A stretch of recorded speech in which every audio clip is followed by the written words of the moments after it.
Fundamentals, phase 2, day 43.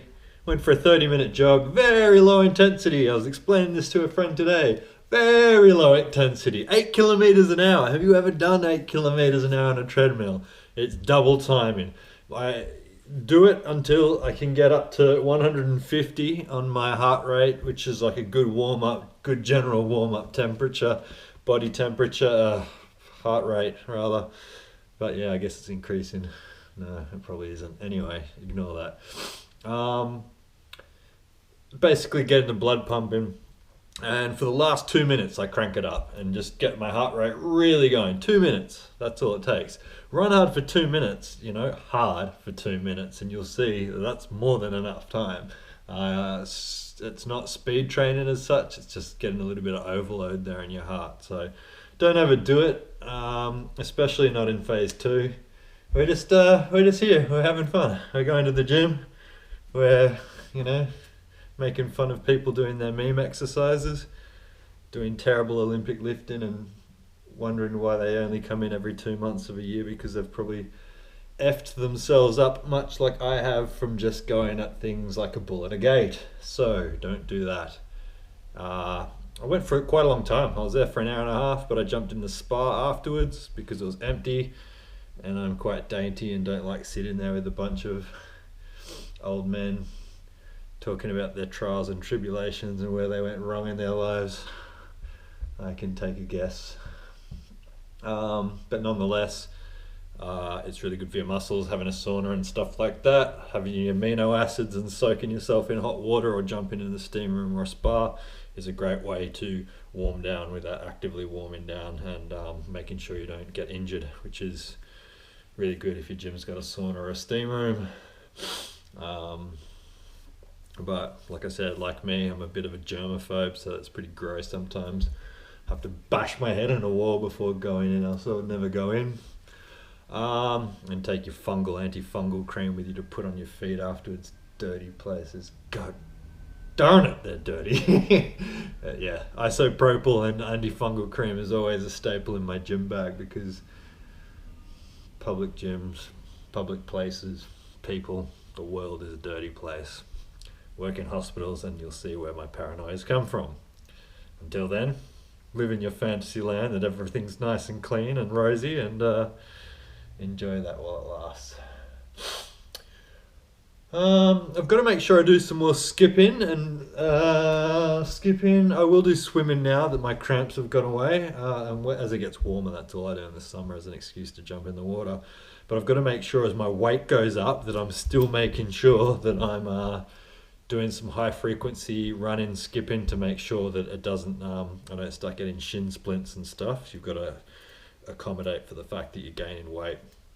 I am, at least. If not, if you're lean bulking or even cutting, this is not an issue. But at this stage, even though it's not phase 3 yet where I'm bulking, I am starting to do some progressive overload stuff anyway, raising the weight slightly for certain things, for stuff like starting to do chin-ups instead of lateral pull-downs, because I'm finding that the stack on the lat pull-downs is going to be on my body weight, so I'd rather just keep it into my body weight and form as opposed to progressively overloading myself with lateral pull-downs and getting too heavy.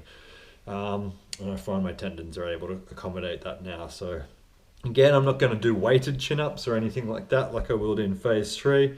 I don't want to pull anything, but I found, for instance, I'm not doing calves because of running and skipping, but when I'm doing leg press, I'll start to, I started off warming up on 25 kilos and then doing sets on 45, which is very, very light. I've worked up over the last getting towards 2 months now, I suppose. 2 weeks was a fast, day 40, yeah, or almost 2 months. To I think it was 85 kilos, which is still very, very light for somebody who is 90 kilos. It's less than my body weight, and it's not an upright squat, it's at an angle, so it's not too difficult. So you get bored if you don't ramp it up from time to time, so If you feel like your tendons are handling it, go up by 5 kilos. Nothing drastic, just go up by that and do that for a week, and then go up 5 kilos a week or something minimal. Just something so you've got some sort of gain, some sort of metric. That's the whole point of this, is having some sort of associated metric that you can raise, and it's satisfying. It's a goal. It's going towards something. You feel like you've accomplished something instead of doing the same thing every time. It's just a simple hack to keep motivated. So that's cool. But stuff like core, I'm still just doing planks and modified glute ham raises or reverse hypers, since there's neither of those things at my gym, which is why I'm going to have to sign up to a second gym, I think. I was either going to do that or buy a reverse hyper for my garage, but my partner went cross-eyed because it's her laundry mat at the moment. So maybe I'll spare her that, since she is the mother duck here.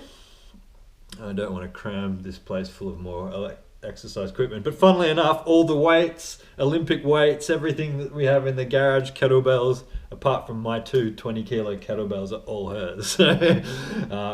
To be fair, it is her gym equipment that I'm using from her CrossFit and powerlifting training. Good for me. Dragging on again. Thought I'd talk a little bit more today. Why not?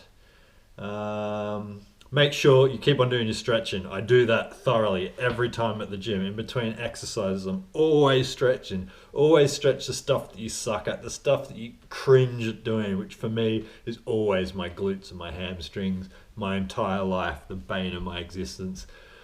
For some reason, I don't know, it's just genetics. So they're massively highly strong compared to everything else. So I've always sucked. When I used to play state basketball in Germany, I sucked.